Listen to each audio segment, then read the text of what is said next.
బాబు, నాకు ఒక ఫ్రెండ్ ఉన్నారు, నేను తన్ని ప్రేమిస్తున్నాను. అంతేకాదు, తన్నే పెళ్లి చేసుకుందాం అనుకుంటున్నాను. మీరు ఏం చెప్తున్నారు నాన్న? అమ్మ చనిపోయి సంవత్సరం కూడా కాలేదు, అలాగ కొత్త పెళ్లి గురించి ఆలోచిస్తున్నారు. ఈ విషయం నాకు చెప్తే నాకెలా ఉంటుందో మీరు ఒకసారి కూడా ఆలోచించలేదా? అది కాదు బాబు, ఈ విషయం చెప్తే నువ్వు చాలా బాధపడతావు. కానీ నీకు తెలియకుండా నేను ఏ పని చేయదలుచుకోలేదు. బృందా నేను పార్టీలో కలుసుకున్నాం. అక్కడ మేమిద్దరం ఒకరినొకరు తెలుసుకున్నాం. తను నాకు మంచి ఫ్రెండ్ అయింది. తనొక డివోర్సీ. మేమిద్దరం చాలాసార్లు కలుసుకున్నాం. ఒకళ్ళ గురించి ఒకరు బాగా అర్థం చేసుకున్నాం. ఆ తర్వాతే నేను డిసైడ్ అయ్యా తనని పెళ్లి చేసుకోవాలని. నాన్న, ఇప్పుడు మీరు కూడా నేను చెప్పేది జాగ్రత్తగా వినండి. ఇంకెవరైనా వచ్చి మా అమ్మ చోట్ల అడుగు పెడితే నేను ఇక్కడి నుంచి వెళ్ళిపోతాను. వద్దు వద్దు బాబు, వద్దు వద్దు బాబు. నువ్వు ఇల్లు వదిలి ఎక్కడికి వెళ్ళకూడదు. నువ్విక్కడే ఉండాలి. యాక్చువల్గా నేనేమనుకున్నానంటే, నువ్వు కొన్ని సంవత్సరాల తర్వాత పెళ్లి చేసుకుంటావు, లైఫ్లో సెటిల్ అయిపోతావు, ఇంకా కుటుంబంలో పడి బాధ్యతలు పెరిగిపోతాయి, నాకు టైం కేటాయించలేవు, అప్పుడు నేను ఒంటరివాణ్ణి అయిపోతాను. అంతేకాకుండా ఈ వయసులో నాకు ఒక తోడు కావాలి కదా. నువ్వే చెప్పు. అందుకే ఈ విషయాన్ని నేను నీతో షేర్ చేసుకున్నాను. నువ్వు అర్థం చేసుకుంటావు అనుకున్నా. డాడీ, ఇందులో నేను అర్థం చేసుకోవడానికి ఏం లేదు. ఇక దీని గురించి నేను మీతో అసలు మాట్లాడాలనుకోవడం లేదు.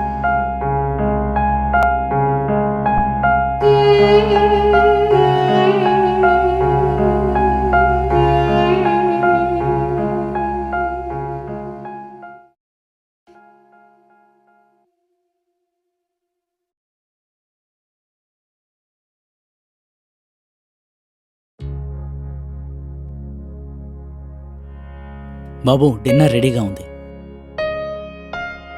డాడీ, నాకు ఆకలిగా లేదు, మీరు తినండి.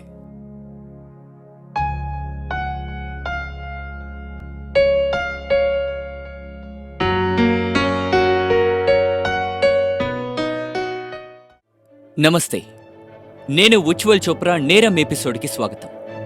మీరు చూసినట్టు చిరాగ్ వాళ్ళ అమ్మని కోల్పోయిన తర్వాత వాళ్ళమ్మ ప్లేస్లో ఇంకొకళ్ళు రావడం తనకి అస్సలు ఇష్టం లేదు. కానీ అతను తండ్రి అర్షద్కి తన జీవితంలో తనకొక కొత్త పార్ట్నర్ కావాలని అనిపించింది. ఇంకా అతను 35 ఏళ్లు నిండిన బృందాని తన లైఫ్ పార్ట్నర్గా ఎన్నుకున్నాడు. తనకి ఆల్రెడీ డివోర్స్ అయింది. ఈ లోకంలో ప్రతి ఒక్కరికి పార్ట్నర్ కావాలి, ఎందుకంటే ఒకరికొకరికి తోడు కావాలి.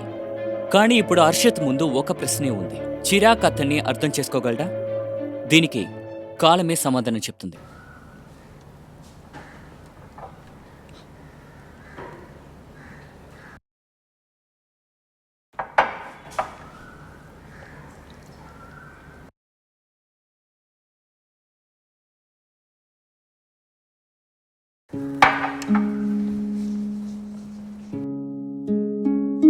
చిరాగ్, నేను కాసేపట్లో ఆఫీస్కి బయలుదేరుతున్నాను. నువ్వు వస్తానంటే నిన్ను డ్రాప్ చేసి వెళ్తాను. నో థ్యాంక్స్ డాడ్, నేను నా ఫ్రెండ్స్తో పాటు వెళ్తాను.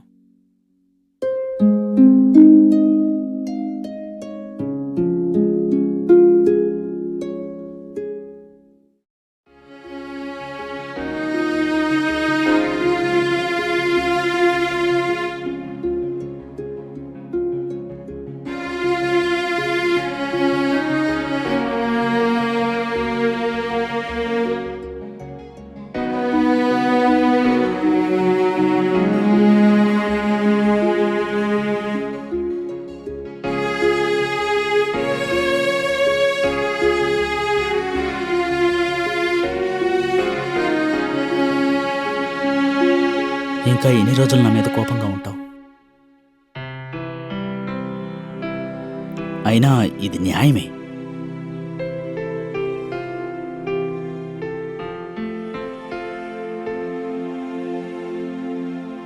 ఇలా చూడు బాబు, ఒకవేళ నేను బృందాన్ని పెళ్లి చేసుకోవడం నీకు ఇష్టం లేకపోతే ఖచ్చితంగా చేసుకోను.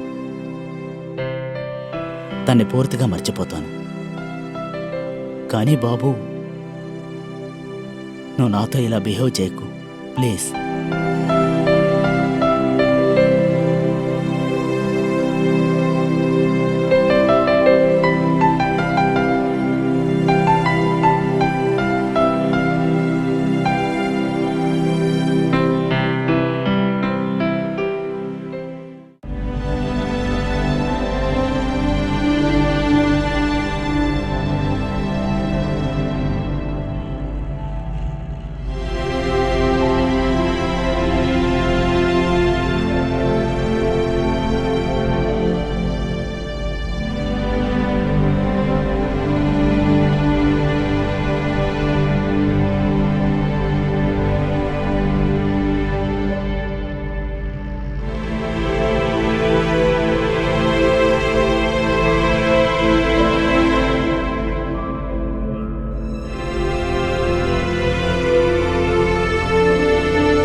డాడ్, చెప్పు బాబు.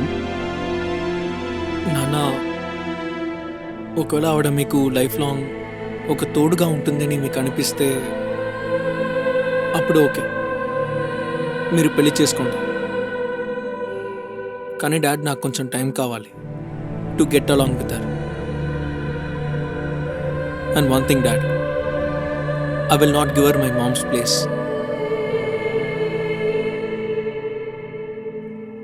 అండ్ తనని నన్ను నా లైఫ్లో ఇంటర్ఫియర్ అవ్వద్దని చెప్పండి dad. I hope you don't mind.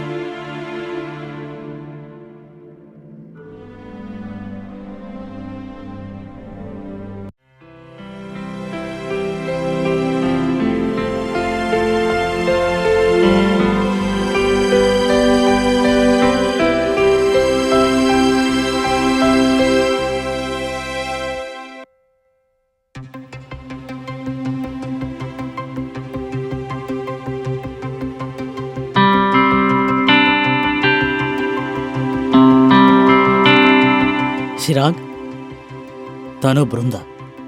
బృంద, తను నా కొడుకు చిరాగ్. హాయ్. Hi, welcome. ఇదే మా ఇల్లు, మన ఇల్లు.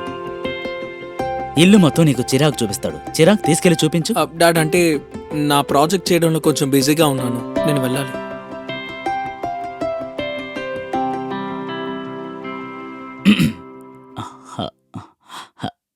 పద.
Coffee. Oh, thank you very much. Welcome. No thanks. అరే, ఏమైంది చిరాగ్? కాఫీ తీసుకో. వద్దు నాన్న, నాకు మూడ్ లేదు. పర్లేదు, మూడ్ ఉన్నప్పుడు నాకు చెప్పు.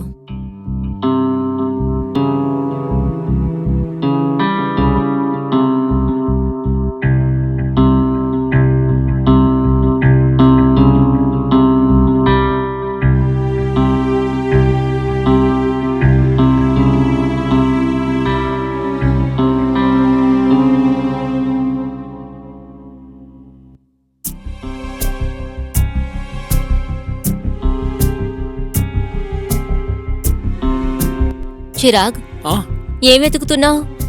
నేను ఆ బుక్ని అక్కడ పెట్టాను. ఏ బుక్? Logical reasoning. అవును, అది ఎక్కడుంది? నేను దాన్ని నీ రూమ్లో పెట్టేశాను. చూడండి ప్లీజ్, మీరు నా వస్తువుల కోసం అసలు బాధర్ అవ్వాల్సిన అవసరం లేదు. నాన్న మీకు ఈ విషయం చెప్పే ఉంటారనుకుంటా. And please, this is my first and last request. మీరు నాకు అమ్మ అవ్వడానికి ట్రై చేయొద్దు ప్లీజ్. మా అమ్మ ప్లేస్కి ఎవరూ రాలేరు. Please stay away from me and my things.